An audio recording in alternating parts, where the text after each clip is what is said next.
ዋትስአፕ ኤቭሪባዲ እንግዲህ የመጀመሪያ ዙር ጥያቄያችንን አግኝተናል። ይላችሁ የቦታው ወከባ እንደምታዩት ነው። ዛሬ ከማን ጋር ነው? ካንተ ጋር። ከኔ ጋር ነው ይላል። አንድ ቪዲዮ ተገኝቷል።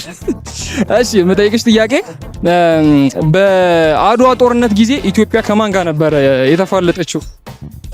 ኢትዮጵያ ከጣሊያን ጋር። ከጣሊያን ጋር። ሞራል መስጠት እንዳይረሳ ጋይስ፣ ሞራል መስጠት እንዳይረሳ። ሁለተኛው ጥያቄ እናትህ 4 ልጆች አሏት። ከአራቱ ልጆች አንዱ ሰሜን፣ አንዱ ደቡብ፣ አንዱ ምስራቅ፣ አንዱ ማን ነው? አንዱ ምዕራብ። ምዕራብ ብሏል። እርግጠኛ ነው? እርግጠኛ ነኝ። ያው ምዕራብ የሚባል የለም ግን እጄን ልቀቃ። ኧረ በቃ አንተ። እሺ የመጨረሻ አንድ ቀላል ጥያቄ ልጠይቅሽ። የመጨረሻ ማለት 10 ፈረሶች አሉ።